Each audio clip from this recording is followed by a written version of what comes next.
Charlotte Puiseux, merci vraiment de cette intervention par Zoom. Vous êtes loin et du coup, c'était compliqué de se rendre jusqu'ici. Mais merci de participer à notre événement.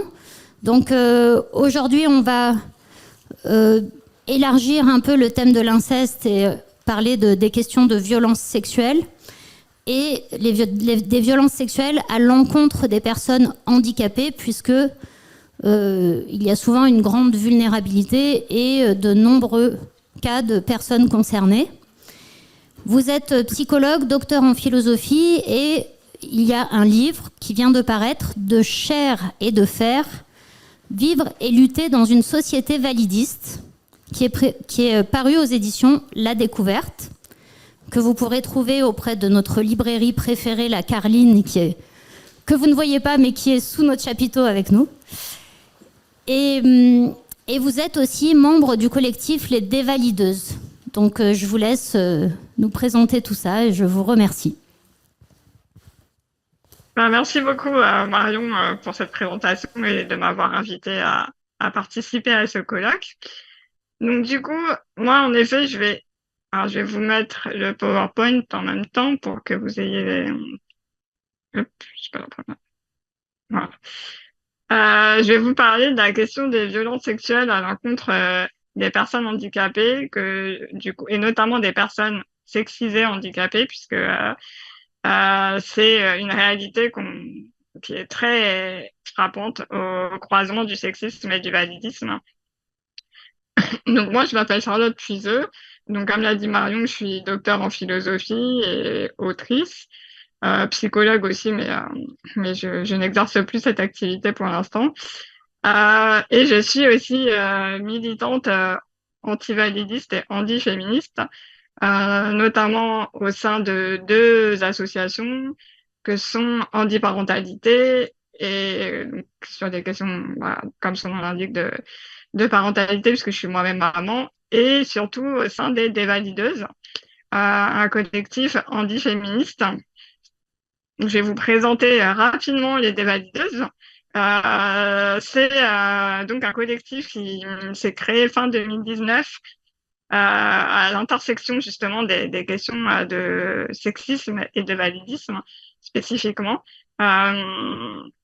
et qui est parti justement du constat que lors de la manifestation du 25 novembre contre les violences sexuelles subies par les personnes sexisées, on ne parlait pas du cas spécifique des personnes sexisées handicapées, qu'il n'y avait aucune revendication, en tout cas, qui était émise sur ces questions spécifiques, alors que on sait plus ou moins, en tout cas nous en tant que militantes anti-féministes, on le sait, mais justement, je pense que peu de monde le savent peut-être, que malheureusement, les personnes handicapées sexisées sont les premières victimes en fait de ces violences.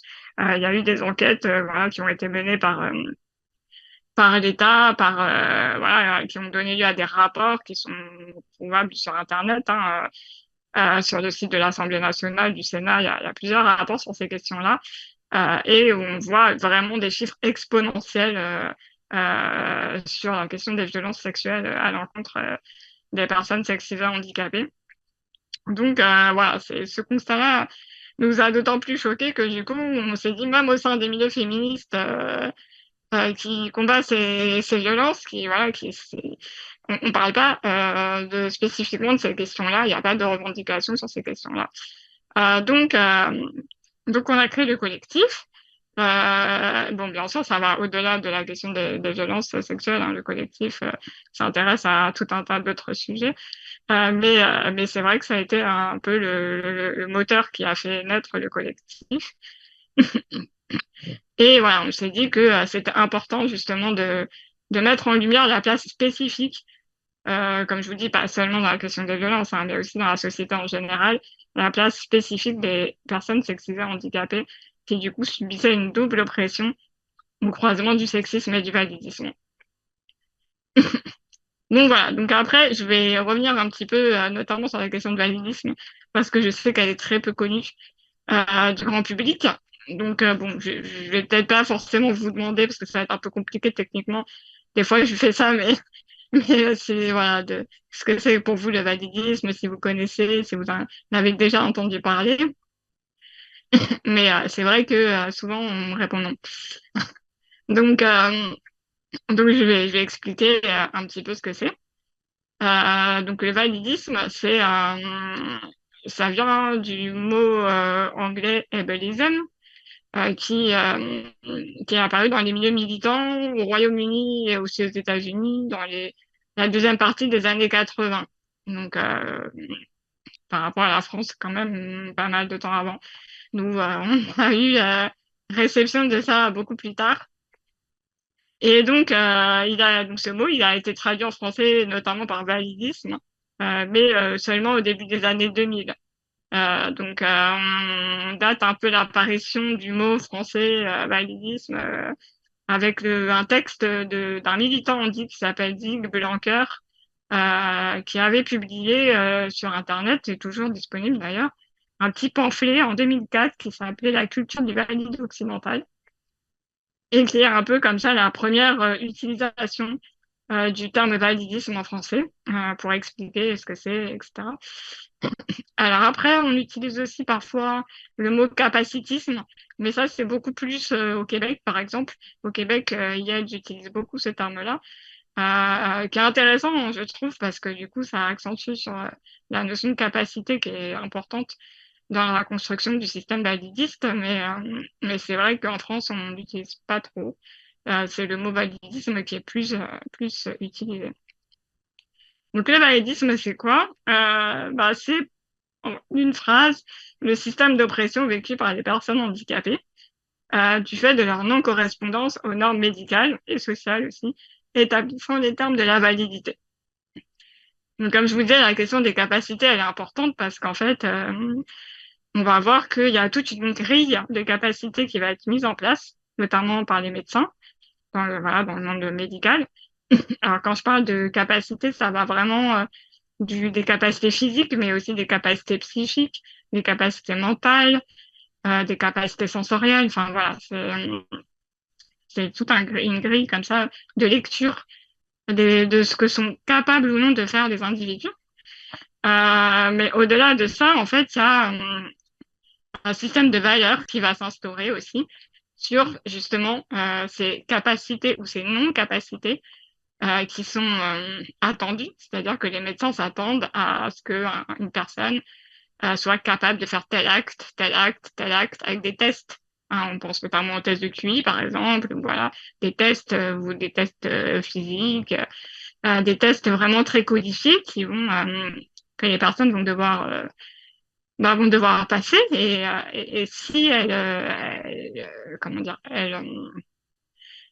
si elles n'obtiennent pas un certain score, elles vont être rétrogradées dans cette catégorie des personnes qu'on appelle handicapées, qui n'a donc pas les capacités attendues. Et comme je vous disais, va s'associer à cette rétrogradation un système de valeurs, à savoir que toutes ces personnes jugées handicapées vont être dévalorisées, stigmatisées, et leur vie, en fait, va être estimée moins valable que celle des personnes handicapées. Donc, c'est vraiment le validisme au-delà d'une classification voilà, par rapport à des capacités entre qui est valide, qui est handicapé. Au-delà de ça, c'est une idéologie qui veut que les corps non correspondants, donc à ces normes, à ces tests, voilà, soient jugés handicapés et aient moins de valeur et soient naturellement considérés inférieurs et donc discriminés. Donc il y a vraiment cette idée voilà, d'une naturalisation euh, de, euh, de la vie, de la moindre valeur de la vie des personnes handicapées. C'est un jugement moral qui associe donc les bonnes capacités au bon corps. Donc les personnes valides sont les personnes qui ont les bonnes capacités et qui méritent pleinement de vivre. À l'inverse, les personnes handicapées sont les mauvais corps, les mauvais. Enfin, quand je dis corps, ça, encore une fois, ça englobe aussi psychisme, intellect. Euh, et du coup, ça justifie que leur vie soit moins intéressante, soit moins valable, que du coup, elles subissent tout un tas de discriminations sur lesquelles on va revenir, mais qui peuvent être très, très violentes, hein, comme le cas des violences sexuelles, comme le cas de meurtre. mais qui ne sont pas que ça. Le validisme, c'est pas toujours violent. Enfin, si, c'est toujours violent, mais, mais ça n'apparaît pas toujours violent, en tout cas. Ça peut être ce qu'on appelle du validisme bienveillant aussi. Voilà, dans les actes de la vie quotidienne, dans des comportements du quotidien, en société, voilà, ou des discriminations qui paraissent assez anodines, mais qui au final sont très difficiles à vivre pour les personnes handicapées. Donc voilà, donc la personne handicapée est une version ratée de la personne valide, ce qui justifie une réduction de son humanité. Alors, le validisme, il a des liens très forts avec le capitalisme. C'est un sujet très très vaste sur lesquels je vais pas pouvoir forcément m'étendre, mais je le signale toujours quand même parce que c'est important et que la société capitaliste est très créatrice elle-même de handicap avec la question de la performance, enfin, de la performance des corps, de la productivité, etc. Toutes ces questions-là. Alors forcément, ça exclut les personnes qui sont déjà handicapées souvent du monde du travail ou même de la société en général, hein, parce que la question de la productivité, elle n'est pas que dans le monde du travail pour le capitalisme. Mais voilà, donc il y a ce double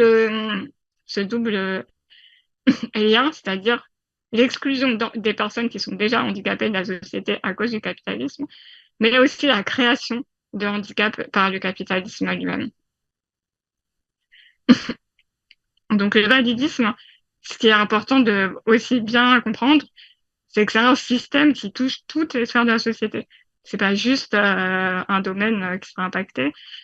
C'est pour ça qu'on parle vraiment de système de domination. C'est tout ce qui fait le quotidien des gens dans la société va être impacté par le validisme. Donc j'ai mis quelques exemples, mais bon, c'en est que quelques-uns parmi tant d'autres. Par exemple, au niveau des lois, on voit le validisme à travers, par exemple, le report du volet accessibilité de la loi de 2005. Donc, je ne sais pas si vous voyez de quoi je parle, mais l'idée, c'était que, en fait, en 2005, il y a eu une grande loi sur le handicap en France, on l'appelle la loi de 2005, hein, qui régit un peu toute la politique du handicap en France. Et dans cette loi, il y avait un volet accessibilité qui disait que 10 ans plus tard, donc en 2015, tous les ERP, les établissements recevant du public, devaient être accessibles sous peine de payer des amendes, si ce n'était pas le cas. Et en 2015, ces ERP étaient loin, très très loin d'être tous accessibles, y compris des lieux de l'État lui-même. Hein. Je pense notamment par exemple à une militante handi qui est avocate et qui racontait ses déboires pour accéder aux tribunaux, pour aller plaider parce que les tribunaux n'étaient pas accessibles, par exemple. Euh, donc, en fait, face à ce constat, qu'est-ce qu'a fait l'État? Eh ben, il a décidé qu'on allait rallonger le délai et donc, du coup, qu'on paierait pas, que les ERP en question non accessibles ne paieraient pas les amendes. Donc, forcément, ça a beaucoup énervé les militants anti-validistes, hein, et bon, ça a donné lieu à tout un mouvement par la suite, hein, mais voilà.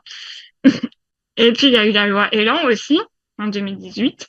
La loi Elan, elle est en fait revenue sur l'idée que tous les immeubles neufs qui devaient être construits, donc là on parle du neuf, hein, ça devait être 100% accessible.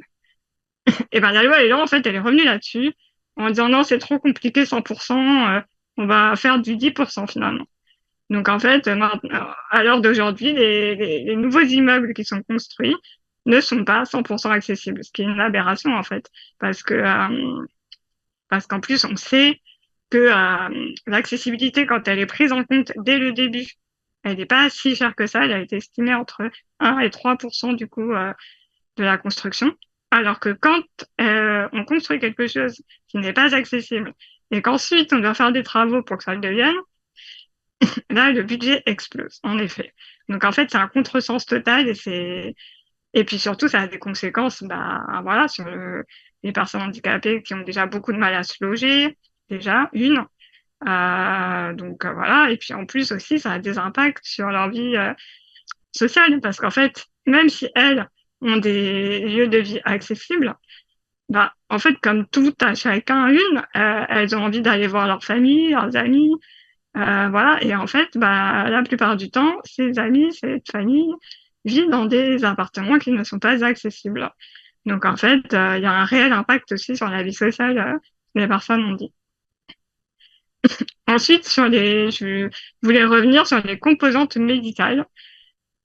On en a parlé rapidement, mais le domaine médical est très impacté par le validisme hein, parce que en France, on utilise beaucoup un modèle qui s'appelle le modèle médical du handicap et qui estime que le handicap est dû au corps d'une personne. Donc encore une fois, au corps, à l'esprit, au psychisme, mais en tout cas à une personne, un individu. Et que du coup, il faut réparer en fait cet individu. Il faut le redresser, le rééduquer. Il y a tout le discours autour de la rééducation qui est très présent et qui vient totalement de ce modèle médical du handicap. Donc, ça nécessite des institutions spécialisées, des centres de rééducation, etc., mais pas que. Parce qu'en fait, il s'avère que cette personne ne peut pas être soignée, rééduquée selon les schémas validistes en vigueur, on va l'envoyer dans des institutions spécialisées, des foyers de vie, voilà, des ESAT, pour aller vivre en fait en dehors de la société. Donc, je reviendrai sur la question des institutions spécialisées, qui est vraiment un enjeu des luttes antivalidistes et très lié à la question des violences sexuelles, mais un petit peu plus tard. Voilà. Donc le problème, en fait, c'est que quand les personnes viennent consulter des médecins, elles sont souvent confrontées à ce modèle médical qui du coup estime que elles doivent être, du coup, comme je vous ai redressées par rapport à un schéma validiste, et du coup, elles ne sont pas écoutées dans leurs réels problèmes, dans ce qui les amène consulter. Il y a comme ça un désir des médecins de redresser, de rendre plus valides les personnes handicapées, alors que c'est pas du tout forcément ce qu'elles viennent demander. Ensuite, les composantes culturelles. Donc bon, j'ai mis le manque d'accès au lieu de culture. Bon, le manque d'accès, ça revient à chaque fois. Mais aussi, dans la question culturelle, ce qui est important de souligner, c'est le manque de figures modèles, ce qu'on appelle. C'est-à-dire que quand on pense aux films, aux livres, aux séries, en fait, ces ressources sont souvent pour rôle, en fait, de pouvoir nous donner des figures modèles, ce qu'on appelle, c'est-à-dire des personnages auxquels on va pouvoir s'identifier et qui vont nous aider, voilà, à souvent aller mieux. Ça fonctionne souvent chez les adolescents aussi, voilà, ce pouvoir comme ça, des figures modèles fictionnelles qui sont importants dans la construction pour donner des images positives, en fait, de soi-même. Et en fait, du coup, dans le validisme, tout ça, c'est totalement sapé, c'est-à-dire que déjà, il y a peu de personnages en situation de handicap. Et quand c'est le cas, c'est souvent de façon soit très caricaturale, c'est-à-dire souvent de façon très misérabiliste. On assiste souvent à des personnages voilà, qui sont vraiment la pauvre personne handicapée qui subit sa condition totalement misérable, voilà, dont les autres personnages ont pitié. Ce personnage est assez récurrent. Ou à l'opposé, on voit des personnages, ce qu'on appelle des super-héroïnes. Donc des personnages comme ça qui transcendent leur handicap, qui ont comme des super pouvoirs pour faire des choses exceptionnelles. Mais ça aussi, en fait, c'est une image qui est pas bonne, en fait, qui n'est pas constructive pour les personnes handicapées lambda qui regardent ces séries ou ces films ou lisent ces livres, parce qu'en fait, c'est les renvoyer dans une sorte d'incapacité. C'est-à-dire que dans ce phénomène de super-héroïne, qu'on appelle l'inspiration porn, c'est un mot anglais, voilà, ça a été théorisé par une militante australienne qui explique justement que comme ça, donner des super pouvoirs à un personnage ou même à une personne réelle, hein, ça marche aussi sur des personnes réelles, des sportifs par exemple, ou, voilà, handicapés. C'est en fait expliquer que si on veut, on peut. Donc, ces personnes-là, elles ont eu la capacité, la volonté de surmonter leur handicap. Tout le monde peut le faire. Ce qui est faux, en fait. Ce qui est totalement faux et qui est très culpabilisant, en fait, pour les 95% de personnes handicapées qui n'ont pas fait ce genre d'exploit et qui, du coup, se disent, en fait, pourquoi moi, j'y arrive pas? C'est parce que je veux pas assez, c'est parce que, voilà, j'ai pas assez de volonté. Mais en fait, dans ce discours, il y a justement l'effacement total des barrières sociales et environnementales qui se dressent tous les jours autour des personnes handicapées et qui sont la source première de leur situation, en fait, et non leur manque de volonté. Et du coup, ça provoque une déshumanisation. En fait, le personnage ou la personne de la super-héroïne, le problème aussi, c'est qu'on est toujours dans la déshumanisation. C'est-à-dire que c'est pas monsieur et madame tout le monde. C'est, voilà. Donc, ça, c'est très problématique et ce n'est pas représentatif de la grande majorité des personnes handicapées. Donc, la question du manque d'accès aux biens communs et la relégation dans des institutions spécialisées, bon, ça, voilà, j'en reviendrai un peu. Et le dernier point qui me semblait très important, c'est le maintien des personnes handicapées dans la précarité économique. Parce que ça aussi, c'est vraiment un des volets validistes très, très importants, c'est que les personnes handicapées sont une des populations les plus pauvres, soit parce qu'elles n'accèdent pas au monde du travail, puisque le taux de chômage est très élevé, parce que déjà, à la base, il y a un manque de formation, des problèmes de scolarisation, etc. Et puis aussi parce que du coup, ces personnes handicapées qui ne peuvent pas travailler se retrouvent à vivre avec ce qu'on appelle l'AH, l'allocation adulte handicapé. Et cette AH, en fait, elle est déjà en dessous du seuil de pauvreté. Donc, il y a un maintien comme ça des personnes, on dit, dans la précarité. Et la précarité, c'est vraiment une cause de validisme très important qui a été mis en lumière dans plusieurs enquêtes. Donc, je vais essayer d'aller rapidement sur l'historique des luttes antivalidistes. Qui commence du coup autour des années 60, notamment aux États-Unis, dans la mouvance en fait des droits civiques des personnes noires. Et donc on assiste dans cette lignée au mouvement pour les droits civiques des personnes handicapées. Donc on voit justement l'apparition d'un nouveau modèle qui va à l'encontre du modèle médical dont on a parlé tout à l'heure, qui va s'appeler le modèle social du handicap. Je vais revenir dessus. En France, il s'est aussi passé certaines choses. Dans les années 70, il y a le CLH, le collectif lutte des handicapés, comité de lutte des handicapés, qui ont notamment créé un journal qui s'appelait Les Handicapés Méchants, dont les archives sont toujours visibles sur Internet et que je vous invite à consulter si ça vous intéresse, parce que c'est vraiment des thèmes qui sont vraiment très toujours d'actualité. Je sais pas si c'est une bonne ou une mauvaise nouvelle, mais en tout cas, moi, quand je les ai étudiés, ça m'avait toujours surprise, en fait, de voir que déjà à cette époque, on abordait ces thématiques. Et malheureusement, c'est vrai que ce CLH, il n'a pas eu beaucoup d'écho. Voilà, il a été un peu oublié parce que dans le monde du handicap, c'est beaucoup des grosses associations gestionnaires, type APF, INAPI, etc., qui ont tenu, on va dire, le haut du pavé, qui ont été les associations représentatives des personnes handicapées. Alors, à juste titre ou pas, hein, ça c'est un débat. Enfin, moi je pense que non, comme beaucoup de militantes antivalidistes. Mais en tout cas, c'était présenté comme tel. Et c'est d'ailleurs ces associations qui ont été sollicitées, notamment pour la loi de 2005, en tant que représentante,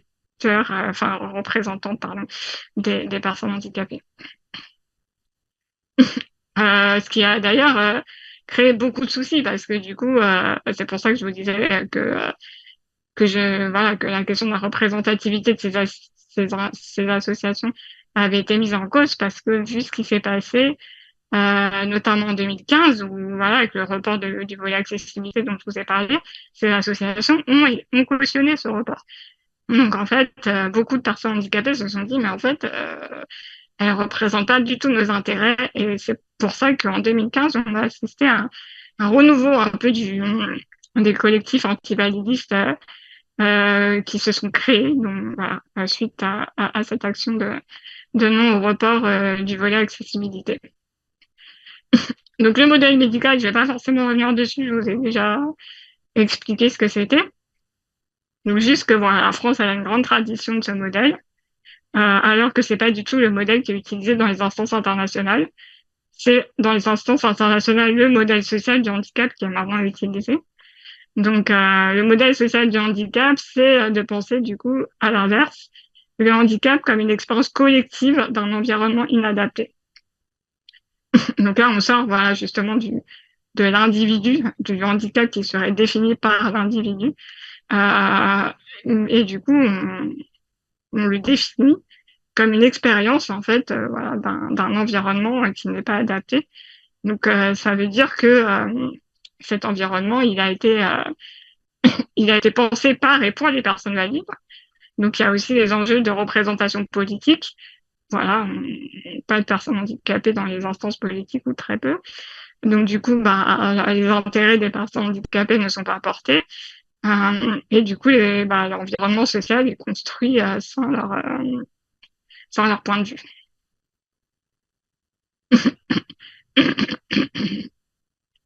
Alors, il y a eu quand même des critiques de ce modèle social.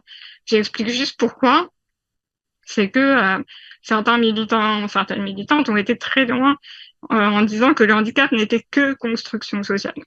Donc, certaines autres militantes on peut pas forcément dire ça, on peut pas totalement occulter la question du corps quand même.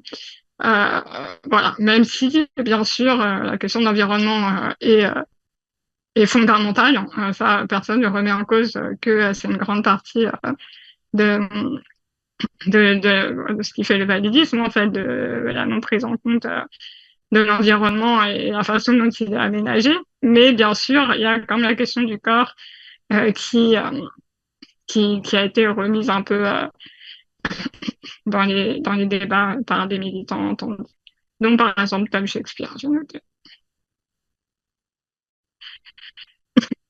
Alors, les enjeux des luttes antivalidistes, il y en a d'autres, hein, toujours, mais j'ai mis du coup la lutte pour fermer les institutions spécialisées et développer la vie autonome.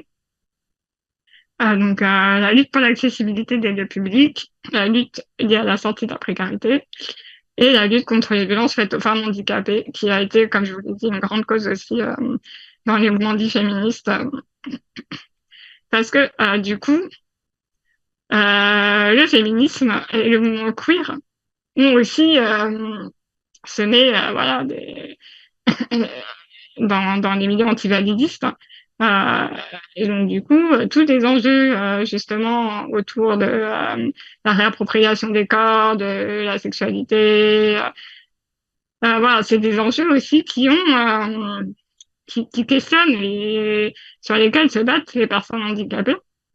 Donc, il y a comme ça une inspiration aussi des questions féministes dans les milieux antivalidistes. Alors, pas toujours, hein. C'est pour ça que, du coup, il y a un peu comment dire, dans les milieux antivalidistes, il y a ce qu'on appelle, du coup, les militantes anti-féministes, dont les dévalideuses, qui sont vraiment sur ces questions-là spécifiquement. Donc, comme je vous disais tout à l'heure, j'avais noté un chiffre, c'était fin 2019, un rapport déposé au Sénat montre que 34% des femmes en situation de handicap sont victimes de violences contre 19 pour celles sans handicap. Donc, on voit qu'il y a elles sont très exposées. Je vais revenir un petit peu sur les raisons de cette exposition après. Ensuite, il y a aussi le mouvement queer. Donc, je ne sais pas si vous voyez ce que c'est, mais autour des questions voilà, LGBTI++, qui a aussi nourri beaucoup certains aspects du mouvement antivalidiste. Donc, le mot queer, il signifie étrange, bizarre, tordu. Donc, c'est à la base une insulte que les personnes insultées ont décidé de se réapproprier. Donc, en langage un peu théorique, on appelle ça le retournement du stigmate. Et ce retournement du stigmate, il va aussi avoir lieu dans les milieux antivalidistes. Donc, et ça va donner naissance à un mouvement spécifique sur lequel je vais revenir aussi. Donc, la place de l'intersectionnalité, elle est très importante. parce que, y compris dans les milieux anti-validistes, comme je vous disais, ben, en fait, il y a des personnes handies qui ne trouvaient pas leur place, et notamment les personnes sexisées, queer, racisées, qui ont dénoncé en fait une mainmise de ces mouvements par les hommes blancs, hétéros. Donc, il y a eu comme ça un désir aussi de certaines personnes handies de se réapproprier leur place spécifique de personnes handies au carrefour d'autres oppressions. Ça a été notamment le travail d'une troupe militante artistique qui s'appelle Sins Invalid. Donc c'est des artistes handis, sexisés, queer, racisés, qui font des spectacles autour de ces questions.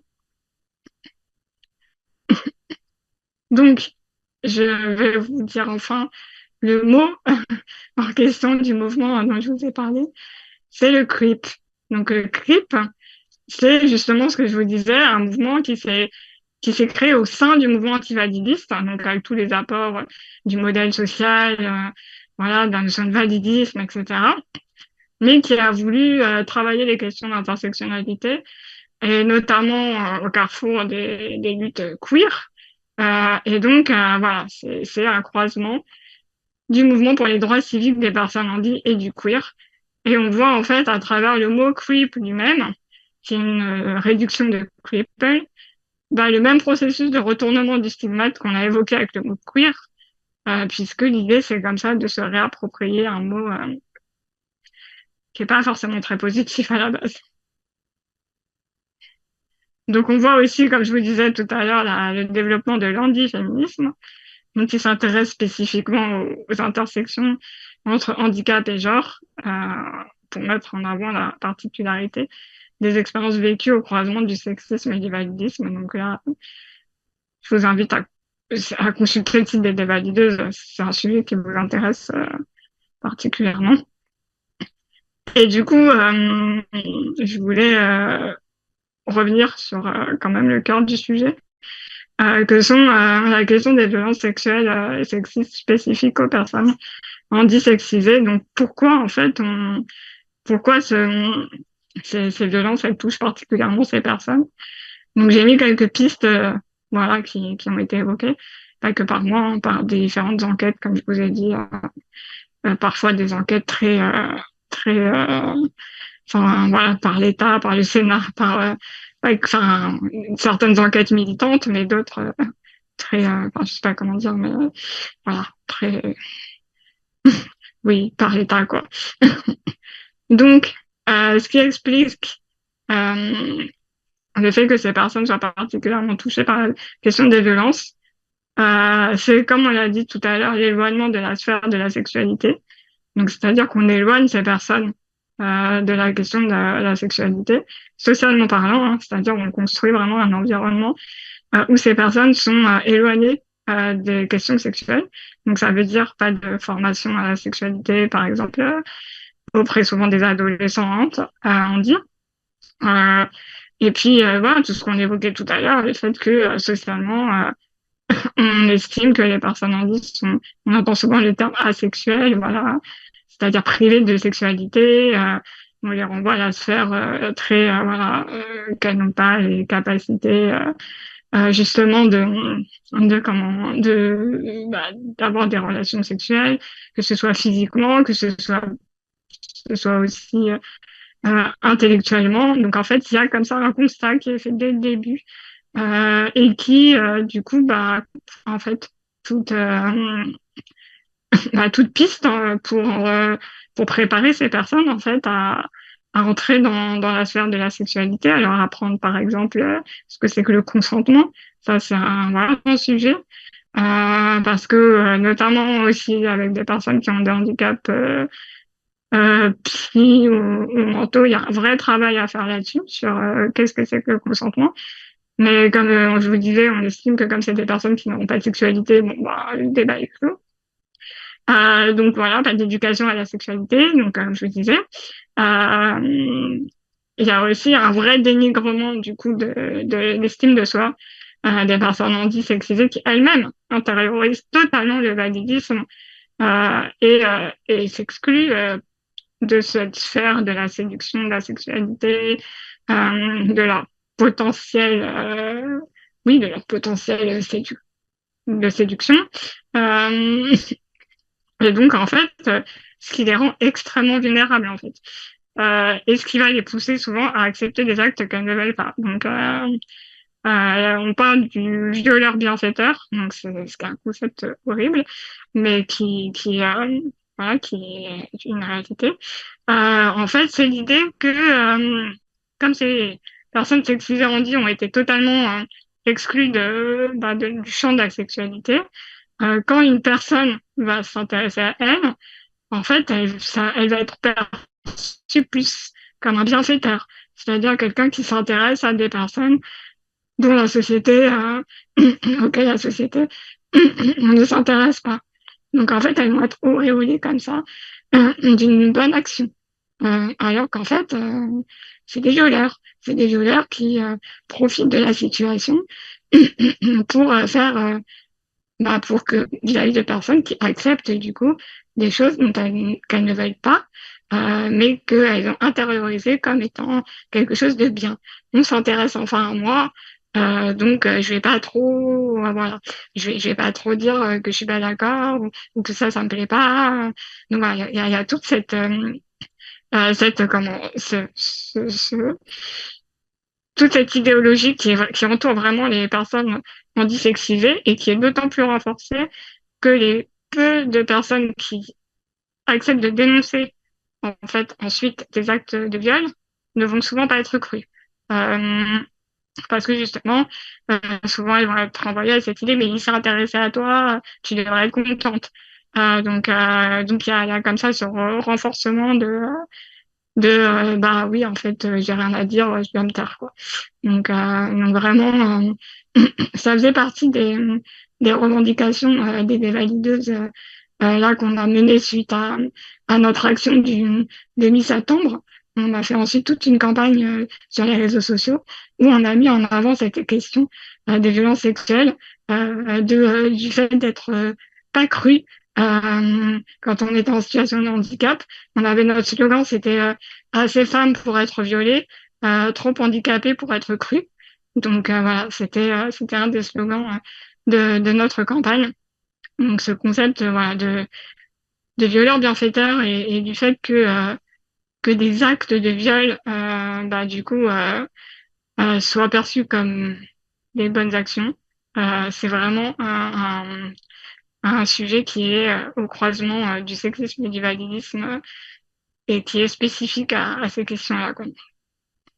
Et puis, je reviens juste pour finir sur le problème des institutions spécialisées, parce que, comme je vous ai expliqué, dans les milieux antivalidistes, on milite pour ce qu'on appelle la désinstitutionnalisation, c'est-à-dire la fermeture de ces institutions spécialisées, qu'on estime, enfin, c'est pas que nous en plus, hein, c'est-à-dire que ça a été acté par l'ONU, par exemple, qui a fait plusieurs visites en France et qui a déploré en fait la politique française du handicap et le maintien de ces institutions spécialisées qui étaient, je cite, de l'ONU contraires aux droits humains.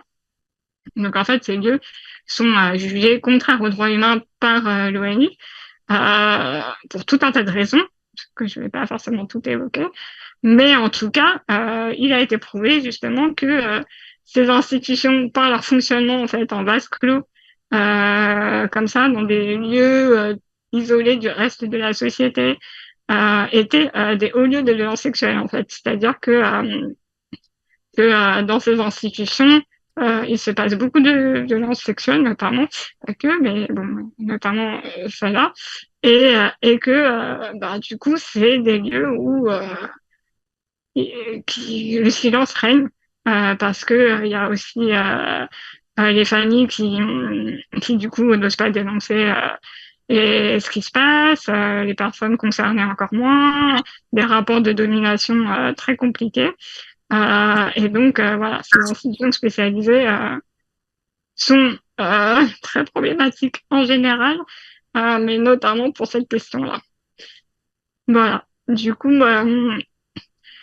je vais finir en vous conseillant quelques livres si ça vous intéresse. Euh, Du coup, bah, Marion en a parlé tout à l'heure, tout ce que je vais expliquer, je le reprends dans le livre que j'ai publié l'année dernière à la découverte. Et puis voilà, après, il y a d'autres livres aussi, notamment celui de Zig Blanquer, dont j'ai évoqué le nom, qui avait sorti un autre livre l'année dernière aussi, qui s'appelle Nos existences en vie. Elisa Rouras, du coup, qui est une militante importante du milieu antivalidiste, qui a fait un roman, justement, inspiré d'un passage de sa vie autour des questions de séduction, d'amour, de sexualité, qui s'appelle Mister T et moi, où elle raconte justement sa non, une histoire d'amour avec un étudiant de sa fac, mais du coup, comment tout le validisme s'incruste dans cette relation qui du coup n'arrive pas à éclore vraiment. Il y a aussi sur les questions spécifiques de violence psychique le livre de 13, Charge. Le sous-titre, c'est J'ouvre les institutions psychiatriques.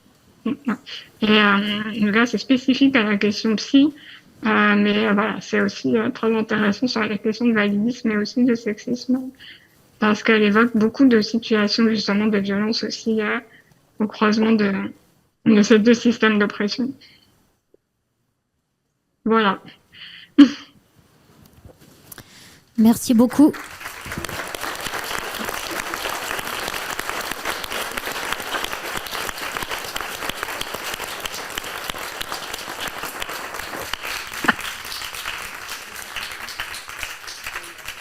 Merci beaucoup Charlotte Puiseux. Donc on passe aux questions. Si vous avez des questions, des remarques, des commentaires, il y a peut-être des personnes aussi qui sont connectées en ligne. Il peut y avoir des questions via le chat. Ma question, c'est juste savoir si on pouvait retrouver le diapo quelque part, s'il était accessible et s'il y avait d'autres contenus sur des sites internet ou voilà. Après, ce que j'ai évoqué, comme je disais, on peut le retrouver sur le site des Dévalideuses. Il y a beaucoup de ressources. Moi, j'ai un site internet aussi où je mets pas mal de ressources, de textes que j'ai publiés. Voilà. Bon, après, il y a des choses qui sont gratuites et d'autres qui sont payantes. Sur le site, il y a des choses gratuites par accessibles directement. Après, le livre, par exemple, où je parle pas mal de, où je parle pas mal de tout ça. Bon, là, c'est pour le coup, c'est une ressource payante. Mais déjà gratuitement sur le site et des Dévalideuses et sur mon site à moi, il y a beaucoup de choses disponibles. Oui, bonjour et merci pour cette conférence. Vous parlez de désinstitutionnaliser et c'est vrai, ça soulève, il y a plein de problèmes à l'institutionnalisation. Je voulais savoir qu'est-ce que vous proposiez alors. J'imagine que vous y avez réfléchi et ça m'intéresserait de voir un peu les pistes de réflexion. Alors, de l'institutionnalisation, c'est un vaste débat très complexe parce que c'est un sujet, comme on dit toujours, c'est quelque chose qui ne se fera pas en un mois ou deux. C'est quelque chose qui va prendre plusieurs années. C'est un sujet aussi sur lequel on n'a pas d'emblée toutes les réponses et justement qui va nécessiter des réflexions, des études, etc. Après, il y a quand même déjà des solutions qui sont évoquées, notamment le développement pour la vie autonome, qui est un mouvement en fait qui existe, un mouvement international dont la France a une branche qui s'appelle ACHA, la coordination handicap et autonomie, qui est donc spécialisée sur ces questions de développement pour la vie autonome, où l'idée, c'est déjà d'améliorer excessivement la question des aides humaines à domicile, parce que c'est un chantier qui aujourd'hui est totalement à l'abandon, enfin assez catastrophique. Donc déjà, améliorer ce système, lui donner de l'argent forcément, mais justement nous ce qu'on voudrait c'est récupérer l'argent qui est injecté dans les institutions spécialisées qui coûtent extrêmement cher, parce on reproche souvent au moment pour la vie autonome d'être cher, mais en fait les institutions coûtent énormément d'argent, donc en fait en termes de budget voilà c'est même préférable de développer le mouvement pour la vie autonome. Donc, on aimerait pouvoir récupérer un budget là-dessus, parce que forcément, oui, on a besoin d'argent. Voilà. Après, aujourd'hui, il y a beaucoup de personnes qui sont en institution qui ne pourraient ne pas l'être, clairement. Après, reste le cas qu'on évoque souvent de personnes très, très, très handicapées, sur lesquelles il faudrait sans doute réfléchir. Et il y a des choses qui se font déjà dans d'autres pays, hein, comme en Suède, par exemple. Voilà, ce serait des choses à réfléchir aussi ensemble, parce que c'est pas quelques militantes antivalidistes qui vont apporter toutes les solutions d'un projet de société globale. Mais en tout cas, clairement aujourd'hui, dans les institutions spécialisées, il y a des personnes qui n'ont clairement rien à y faire, mais qu'on a justement désautonomisé. C'est ça le problème des institutions spécialisées, hein. C'est que ça a été encore une fois évoqué dans plusieurs enquêtes, c'est-à-dire que plus une personne va tôt dans sa vie en institution spécialisée, et moins elle sera autonome. Donc c'est clairement dit dans les enquêtes. Parce qu'en fait, dans ces institutions spécialisées, quand on parle de contraire aux droits humains, c'est que c'est des institutions où vous n'avez pas le droit de recevoir les gens que vous voulez sans autorisation, vous n'avez pas le droit de sortir sans autorisation, vous devez manger, vous coucher aux heures qui vous sont imposées, parfois même vous n'avez pas accès à vos revenus qui sont gérés par l'institution. Donc tout ça, en fait, c'est contraire aux droits humains. C'est-à-dire qu'on estime que pour qu'une personne vive dignement, elle doit pouvoir sortir de chez elle quand elle le souhaite, recevoir les gens qu'elle le souhaite, quand elle veut, avoir des relations sexuelles aussi, parce que c'est un sujet qu'on aborde souvent, c'est le fait que ces institutions spécialisées refusent tout rapprochement même entre les résidents. Donc en fait, voilà, interdire comme ça toute vie amoureuse au sein des institutions, c'est contraire aux droits humains. Voilà, c'est toutes ces questions-là, en fait. Bonjour et merci beaucoup pour votre présence parmi nous. J'ai une question par rapport à ce que vous évoquiez du corps et du monde médical. Moi, je suis praticien de santé non conventionnelle et dans les formations qu'on fait, on n'a jamais d'apport sur des spécificités qui pourraient être en relation avec des personnes en situation de handicap. Et quand je dis ça, pour moi, le psychisme, c'est aussi le corps, hein. Et j'aimerais beaucoup être un thérapeute suffisamment sécure pour tous. Et je me demande où est-ce qu'il y aurait des espaces où on pourrait se former, comment on pourrait créer ça ensemble. Parce qu'on a besoin d'apprendre, en fait.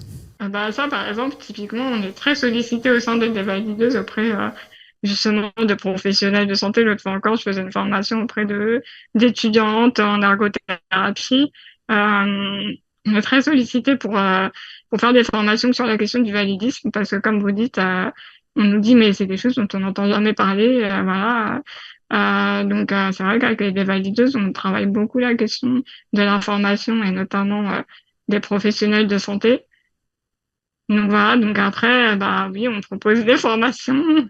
Voilà, c'est ce qu'on fait au sein des valideuses. Même moi, au titre individuel, ça m'est déjà arrivé aussi de le faire.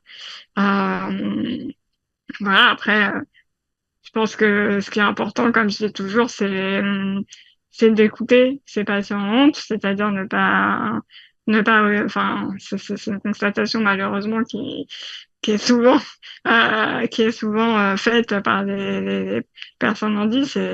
C'est quand elles rencontrent des professionnels de santé, elles se retrouvent face à une personne sachante qui du coup ne les écoute pas. Moi-même, j'ai eu cette expérience.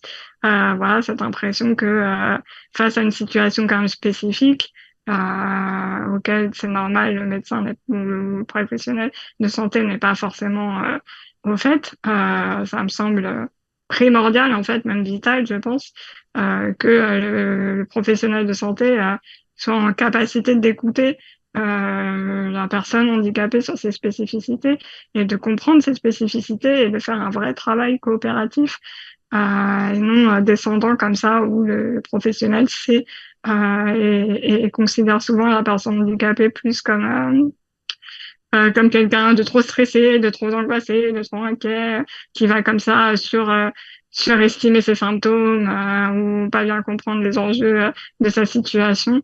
Donc vraiment déjà, si c'est une chose moi qui me paraît primordiale et qui, pour résumer un sujet qui mériterait, je pense, des heures de réflexion, c'est déjà écouter les patientes et travailler ensemble, quoi. Ouais, j'invite les professionnels de santé conventionnels ou pas de Forcalquier, on pourrait se réunir et peut-être organiser des formations, soit se rendre dans des lieux où ça existe, soit faire venir des personnes.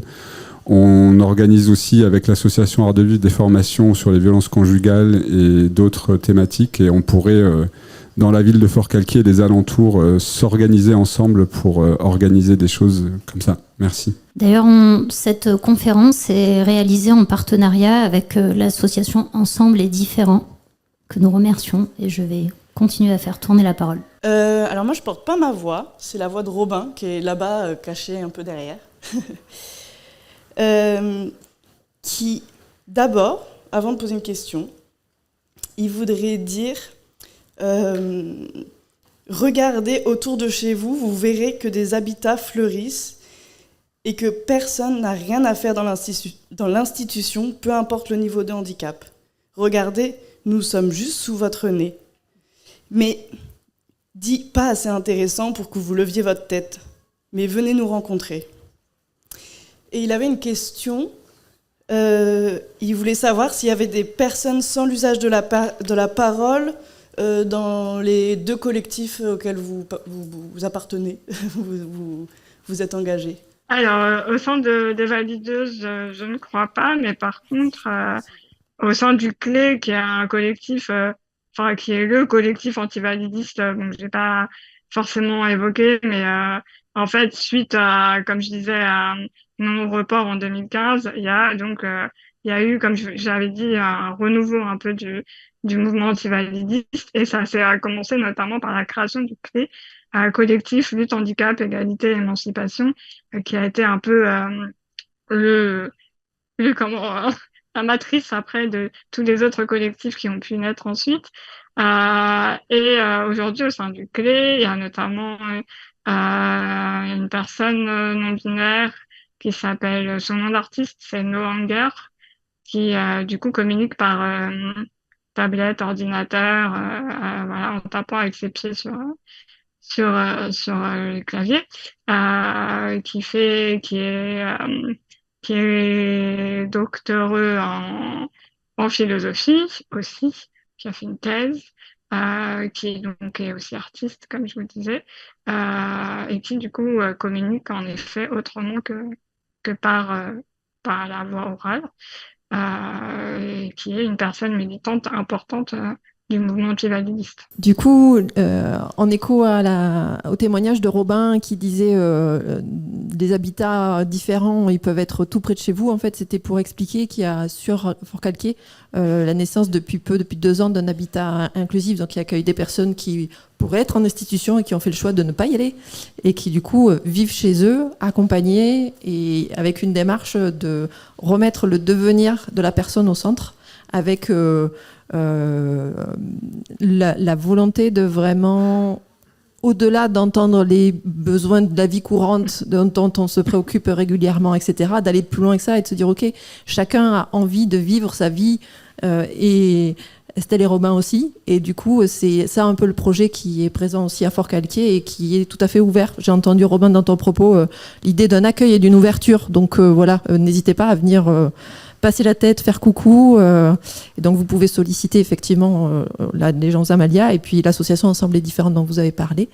et je vois il y a un copilote copilote ta vie qui s'affiche depuis tout à l'heure sur notre écran. C'est la coopérative de service à la personne qu'on a créée pour pouvoir accompagner Estelle et Robin chez eux, voilà, avec des accompagnants qualifiés et qui mettent au cœur le devenir des personnes qu'ils accompagnent. Et on travaille ensemble, et Estelle et Robin sont co-employeurs du système et sont sociétaires de la société Copilote ta vie. Donc voilà, il y a dans cette démarche de désinstitutionnalisation dont on parlait, ça va pas se faire tout de suite et ça va prendre du temps. Et en même temps, il y a des choses qui sont à l'œuvre et sur le terrain. Et du coup, voilà, c'est chouette de pouvoir le partager. Il y en a ici, il y en a ailleurs. Donc, n'hésitons pas à faire système et à dupliquer et à multiplier pour que chacun puisse vivre sa vie vraie.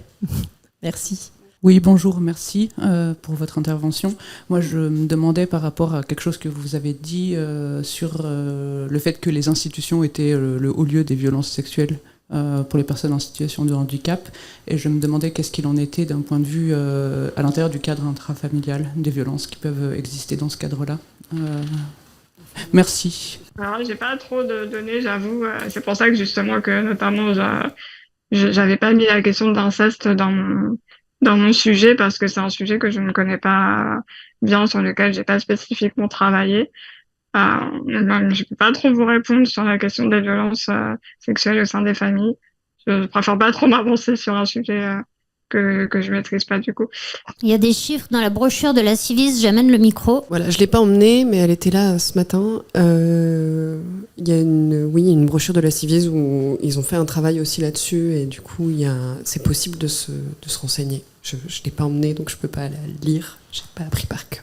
Oui, après, c'est des chiffres qui doivent être disponibles sur Internet. Enfin, je pense que c'est des sujets qui ont déjà été travaillés par d'autres personnes, mais j'ai pas, moi, personnellement étudié ces chiffres. Donc, Par rapport aux violences intrafamiliales, juste j'avais envie alors pas spécifiquement sur les violences sexuelles, mais de faire le lien avec le validisme, parce que l'endroit de la famille, c'est aussi là où se répercute la vision de la société.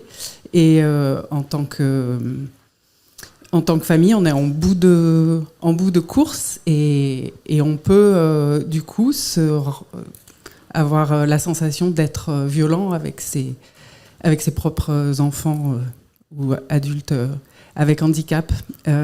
Et ça fait du bien d'entendre une vision du coup systémique qui permet de rendre à l'endroit de la société des violences qui sont faites au sein de la famille. Après, voilà, moi je sais que je m'intéresse aussi aux questions d'handiparentalité, pour le coup, comme je disais, de parents en situation de handicap qui ont des enfants. Mais du coup, en m'intéressant à ces questions, je me suis rendu compte, en fait, à quel point, de façon globale, la question de la parentalité, c'était... ce qui était problématique, c'était l'isolement, en fait. C'était le fait que... Et ça repose notamment sur les personnes sexisées. Là, je parle des personnes sexisées valides, cette charge mentale dont on parle souvent, le fait de devoir s'occuper de ses enfants, de mener une vie professionnelle, enfin toutes ces questions-là qui sont très liées à la société capitaliste aussi, mais voilà. Mais en fait, l'idée, c'est que je pense que les personnes dans l'handiparentalité, justement, peuvent amener des pistes de réflexion autour par exemple, des parentalités plus collectives, des parentalités où on s'entraide beaucoup plus, et qui, comme je le dis toujours, serait bénéfique à l'ensemble de la société, à mon sens, parce que l'isolement, qu'il y ait un handicap ou pas du côté du parent ou de l'enfant, en fait, élever son enfant tout seul, c'est souvent très très compliqué, très difficile, et je pense que oui, inventer des parentalités plus collectives, comme moi je prône en tant que maman dit, ça serait bénéfique pour l'ensemble de la société. Je voulais intervenir et je vais un petit peu paraphraser du coup ce que vient de dire Marie, parce que c'était aussi mon propos. Je crois que si on observe le modèle qui est proposé par les institutions, tout comme le modèle qui est proposé par la société, on comprend assez facilement que dans les familles, c'est les mêmes enjeux qui arrivent là pour prendre soin du corps de la personne qui est en situation de handicap et qui va avoir besoin d'une aide extérieure. Les familles peuvent être traversées exactement par les mêmes chose que ce qu'on peut observer dans les institutions par rapport aux personnes handicapées ou on va dire dans la société par rapport aussi aux autres systèmes oppressifs. Et voilà, je pense qu'en observant ça, on peut avoir des réponses au sein même de la famille pour protéger correctement les personnes en situation de handicap et les protéger des violences sexuelles qui ne se logent pas toujours, je crois que vous l'avez abordé, dans la violence qu'on comprend au niveau du corps. Elle se loge aussi dans le soin qu'on peut prendre avec eux, tout comme dans le validisme, le soin qu'on prend pour... moi, je suis en situation de handicap visuel, qu'on prend pour accompagner une personne non-voyante. Ça peut être très violent pour une personne qui est non-voyante, d'être prise par la main d'un coup dans la rue par quelqu'un qu'elle ne connaît pas, qui est bienveillante selon elle et qui veut la faire traverser. Voilà, je pense que dans cet exemple, on peut comprendre à quel endroit dans les familles la violence sexuelle peut arriver de façon vraiment non voulue. Oui, bonjour. Merci pour tout ce qu'on a entendu. Moi, j'avais une question autour de... On a entendu ce matin beaucoup tout le mouvement qu'il y avait autour de l'éducation à la vie affective, relationnelle et sexuelle, en dehors des questions du handicap. Dans le monde du handicap, moi, où je bosse, c'est un tabou. Enfin, il y a tout un monde à reconstruire et il y a très peu de gens qui portent un propos aussi politique que celui qu'on a entendu là, intersectionnel, etc. Est-ce que vous avez des espaces ou des groupes qu'on peut solliciter pour de la formation autour de ça et voilà. Toujours les mêmes. Des valideuses en diparentalité aussi, des fois, fait des choses, des formations autour de ces questions-là, spécifiquement, de l'accès à la vie intime et sexuelle des personnes handies.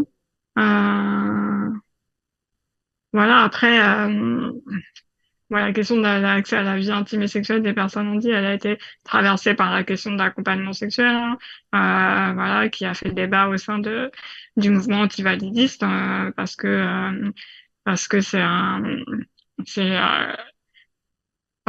fait pas l'unanimité au sein du mouvement, parce que déjà il y a plusieurs. En fait, c'est beaucoup plus complexe que être pour ou contre. C'est que tel que ça a été prôné par une association qui s'appelle la PAS, qui est un peu le moteur de cette question-là en France, c'était demandé comme étant une exception à la loi contre le proxénétisme. Donc en fait, l'idée c'était que tout ce qui concernerait l'assistance sexuelle sortirait des lois autour du proxénétisme parce que s'adressant à une population de personnes handicapées. Donc en fait, ça c'était assez problématique pour moi à mon sens et ça allait aussi au sein des dévalideuses. Moi personnellement, c'est pour ça aussi que j'avais pas adhéré par exemple aux clés et que j'ai ensuite pu adhérer aux dévalideuses, c'est parce qu'on se rejoignait vraiment sur cette question-là, à savoir que d'un point de vue féministe, on était pour la reconnaissance du travail du sexe, mais qu'on ne voulait pas d'une exception à la loi contre le proxénétisme qui serait spécifique aux personnes handicapées. Donc on était contre l'accompagnement sexuel tel que c'était proposé notamment par la PAS. Donc voilà, donc du coup il y a toutes ces questions-là qui ont beaucoup agité le mouvement antivalidiste. Le CLÉ par exemple était abolitionniste, donc contre l'accompagnement sexuel, mais de façon abolitionniste, en utilisant l'argument de dire que de toute façon la prostitution c'est mal pour l'ensemble de la société et qu'il faut abolir la prostitution. Donc nous par exemple des valideuses, on ne porte pas ce point de vue-là. On estime que les travailleurs du sexe doivent être entendus, reconnus, leurs revendications doivent être reconnus en fait, les droits liés à leur activité doivent être aussi reconnus. Ça, c'est de façon globale sur le travail du sexe. Et qu'ensuite, à l'intérieur du travail du sexe, si on arrive à cette reconnaissance générale, on peut envisager, pourquoi pas, voilà, des spécialités autour des questions de validisme. Voilà, comment être moins validiste en tant que travailleuse du sexe, parce que voilà, comme tout à chacun à une, les travailleurs du sexe sont aussi grandissent, naissent, évoluent et meurent dans le système validiste. Donc, il y aurait aussi forcément des formations à faire sur ces questions-là. Et voilà, du coup, nous, bon, voilà, c'est comme ça qu'on se positionne aux dévalideuses, notamment. On a fait plusieurs actions avec le STRAS, les syndicats des travailleurs du sexe. On a essayé, voilà, d'expliquer notre positionnement. De toute façon, on soutient la revendication. Donc le STRAS sont nos alliés. Et on a fait en effet plusieurs conférences ensemble. Oui, bonjour. J'ai deux petites réflexions. Alors d'une part, j'ai fait une enquête pour le mouvement national du planning familial sur l'accompagnement par les professionnels sur la vie affective et sexuelle des personnes en situation de handicap, ou plutôt l'absence d'accompagnement. Donc je voulais juste noter que voilà, le planning familial a un programme sur le handicap et l'accompagnement à la vie affective et sexuelle et a pas mal de ressources là-dessus, et notamment de formation et d'intervention dans les établissements. Et ça, mis à part, moi, dans mes démarches d'accompagnement et de reconnaissance des abus que j'ai vécus, les étiquettes qu'on me propose, en fait, c'est soit celle de malade ou celle de handicapé. Et je me demande, en fait, si c'est pas une manière de reléguer ça à une responsabilité individuelle, les conséquences de l'inceste sur ma propre responsabilité et éviter de penser le problème au niveau social. Alors, du coup, pour juste la première partie de votre intervention, ce que j'ai pas précisé et ça m'y a fait penser, c'est que en fait, il y a aussi toute une hypocrisie et c'est pour ça aussi qu'on était contre l'assistance sexuelle telle que c'était proposé. C'est que dans les institutions, comme on l'a dit, il y a déjà un refus de rapports de relations intimes. Et puis il y a aussi le manque d'accessibilité des lieux publics là quand on sort des institutions empêche beaucoup de personnes handicapées d'avoir une vie sociale et donc d'avoir une vie intime. Donc en fait on estime que aussi la question telle qu'elle est portée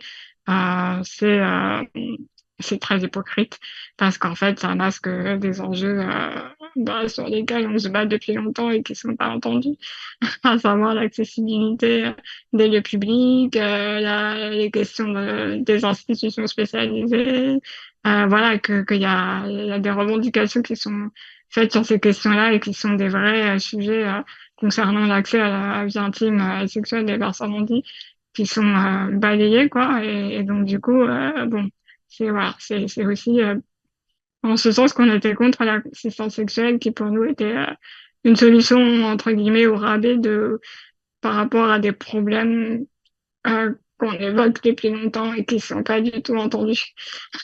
Voilà. Et après sur la deuxième partie de votre intervention, alors je sais pas trop exactement quelle était votre question, j'avoue. Est-ce que c'était sur la question de l'utilisation des mots, du coup, handicapé par rapport à ce que vous avez vécu, c'est ça? Oui, il n'y avait pas de question, c'est pour ça que vous la trouvez pas.